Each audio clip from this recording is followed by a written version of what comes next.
नमस्कार दोस्तों, मैं आलोक शर्मा आप सभी का स्वागत करता हूं आज के इस वीडियो में। और आज के इस वीडियो में हम डिस्कस करेंगे क्लास 10th अर्धवार्षिक परीक्षा 2023-24 का पेपर, जो कि आपका गणित विषय का पेपर है और ये आपके एमपी बोर्ड एग्जाम में पूछा गया है। तो सबसे पहले आपसे यहाँ पर पूछा गया है कि यदि द्विघात बहुपद x square plus x minus six के शून्यक अल्फा और बीटा हों तो अल्फा इंटू बीटा का मान क्या होगा। तो जैसा कि आप लोग जानते हैं कि अल्फा इंटू बीटा इक्वल होता है सी अपॉन ए। यहाँ पर सी होता है ये जो कांस्टेंट वैल्यू होती है और ए होता है एक्स स्क्वायर का गुणांक। तो सी अपॉन ए करेंगे तो माइनस सिक्स अपॉन वन होगा यहाँ पर। तो माइनस सिक्स अपॉन वन होगा माइनस सिक्स, यही हमारा आंसर है। इसके बाद नेक्स्ट क्वेश्चन को आप देखेंगे तो आपको दिया गया है दो संख्याएं ए और बी इस प्रकार है कि ए इंटू बी इक्वल 1000 और ए और बी का एलसीएम आपको दिया है 200 और आपको ए और बी का एच सी एफ यहाँ पर ज्ञात करना है। तो जब आपको दो नंबर का इंटू दिया गया हो और एलसीएम दिया गया हो तो आप एच सी एफ कैसे निकालते हैं। तो यहाँ पर आप देख सकते हैं मैंने आपके लिए यहाँ पर सॉल्व करके रखा है यह क्वेश्चन कि दो नंबर का इंटू यहाँ पर 1000 है, एलसीएम यहाँ पर 200 है और एच सी एफ आपको निकालना है। तो ये फॉर्मूला होता है दो नंबर का एलसीएम और एच सी एफ का जब आप इंटू करते हैं तो ये हमेशा आता है उन दो नंबर का इंटू करने पे आपको जो नंबर प्राप्त होगा उसके। तो ए इंटू बी आपको दिया है 1000, एलसीएम आपको दिया है 200 और एच सी एफ आपको फाइंड करना है। तो बस इसको आप सॉल्व करेंगे तो आपको एच सी एफ यहाँ पर मिल जाएगा 5। तो इस प्रकार से आप देख सकते हैं यहाँ पर आपका आंसर होगा यहाँ पर 5। इसके बाद थर्ड क्वेश्चन आप देखेंगे तो श्रेणी 4, 7, 10 का कौन सा पद 28 है। तो आपको बताना है कि ये जो श्रेणी आपको दी गई है, जैसे यहाँ पर आप देख रहे हैं पहला पद 4 है, दूसरा पद 7 है और तीसरा पद 10 है। तो ऐसे करते करते यहाँ पर कौन सा पद 28 होगा। तो जब भी आपसे इस प्रकार का प्रश्न पूछा गया हो तो आपको यहाँ पर दिया गया है कि कौन सा पद 28 है, तो हम मान के चलेंगे कि n का पद 28 है और आपको ये किसकी वैल्यू दी गई है, ए एन की वैल्यू दी गई है आपको। तो इस प्रश्न को हम इस प्रकार से यहाँ पर सॉल्व करेंगे। ये आपको श्रेणी दी गई है, इसमें जो पहला पद होता है यह होता है ए और एन आपको यहाँ पर फाइंड करना है। डी क्या होता है, आप दूसरे पद से पहले पद को माइनस कर दीजिए तो आपको डी मिल जाता है। तो 7 - 4 करेंगे तो आपको डी की वैल्यू मिलेगी 3। एन आपको फाइंड करना है। ए होता है आपका पहला पद है यहाँ पर 4।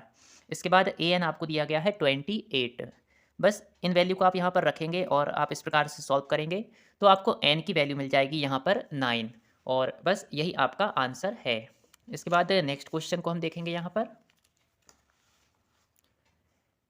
पर आपसे पूछा गया है कि यदि a1 upon a2 equal b1 upon b2 equal c1 upon c2 तो रैखिक समीकरण युग्म a1x plus b1y plus c1 equal 0 तथा a2x plus b2y plus c2 equal 0 का एक अद्वितीय हल होगा, कोई हल नहीं होगा, अनंततः अनेक हल होंगे और इनमें से कोई नहीं। तो इसका फॉर्मूला आपको पता होगा कि जब भी आपको इस प्रकार की कंडीशन दी गई हो, a1 अपॉन a2 इक्वल दिया हो गया हो, यहाँ पर b1 अपॉन b2 इक्वल दिया गया हो c1 अपॉन c2 के, तो हमेशा आपको अनंततः अनेक हल यहाँ पर प्राप्त होते हैं। तो आपका आंसर है ऑप्शन सी, यहाँ पर आपका राइट आंसर है।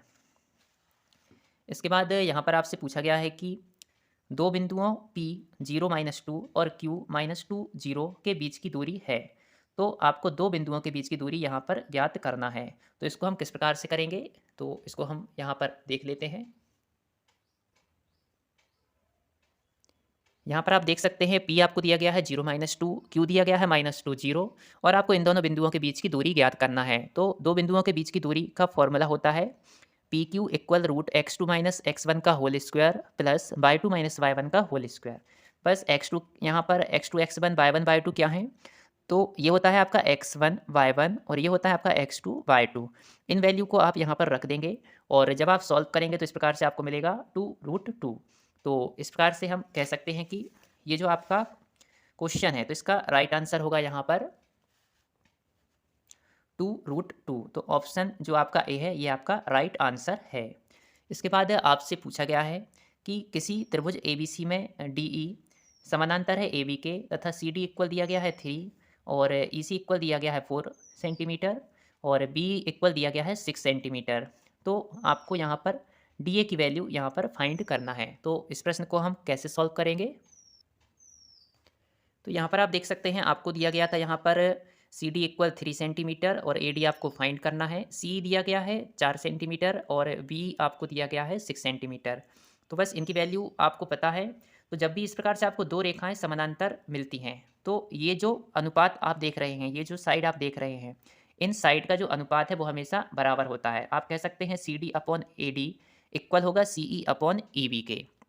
तो यहाँ पर बस आपको ये वैल्यू रख देना है, 3 अपॉन AD इक्वल 4 अपॉन 6 होगा और इसको आप सॉल्व करेंगे इस प्रकार से तो AD इक्वल आपको मिलेगा 4.5।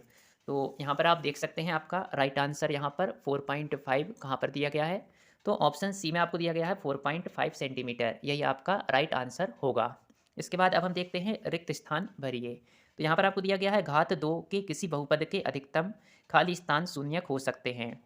तो जितनी पावर होती है उतने ही आपके शून्यक होते हैं। तो यहाँ पर घात 2 के किसी बहुपद के अधिकतम कितने शून्यक होंगे, तो 2 इसका राइट आंसर होगा। यहाँ पर आपसे पूछा गया है एक प्राकृत संख्या का अभाज्य गुणनखंडन उसके गुणनखंडों के क्रम को छोड़ते हुए खाली स्थान होता है।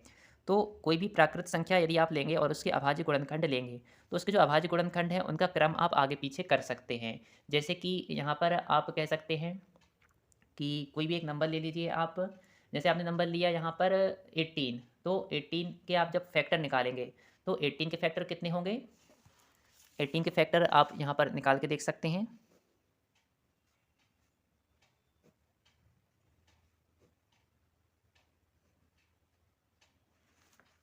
तो 18 के फैक्टर होते हैं 2 इंटू 3 इंटू 3। तो ये जो संख्या है इसके जब आपने ये अभाज्य गुणनखंड निकाले तो इनका क्रम आप आगे पीछे कर सकते हैं, लेकिन आपको यही नंबर प्राप्त होंगे। तो इसको आप लिख सकते हैं 3 इंटू 2 इंटू 3 या 3 इंटू 3 इंटू 2। तो ये आप क्रम आगे पीछे कर सकते हैं, तो भी आपको ये तीनों ही नंबर का जो गुणा कर रहे हैं आप, यही आपको प्राप्त होगा। तो हम कह सकते हैं कि एक प्राकृत संख्या का अभाज्य गुणनखंडन उसके गुणनखंडों के क्रम को छोड़ते हुए अद्वितीय होता है, मतलब एक यूनिक आंसर आपको प्राप्त होता है। तीसरा क्वेश्चन यहाँ आप देख सकते हैं यदि किसी समांतर श्रेणी का nवां पद 8-3n हो तब श्रेणी का तृतीय पद खाली स्थान होगा। तो आपको nवां पद ये जो भी आपको दिया गया है तो इसकी सहायता से आप कोई भी पद निकाल सकते हैं। बस आपको n की जगह उस वैल्यू को रख देना है। जैसे आपसे तृतीय पद पूछा गया है तो n की जगह आप 3 रख देंगे। तो 8-3 इंटू 3, 8-3 इंटू 3 ये हो जाएगा आपका 9। तो 8-9 हो जाएगा आपका -1, तो हमारा राइट आंसर होगा -1। इसके बाद आप देख सकते हैं यदि किसी द्विघात समीकरण के मूल वास्तविक और खाली स्थान हो तो उस समीकरण के विविक्त कर का मान 0 होगा।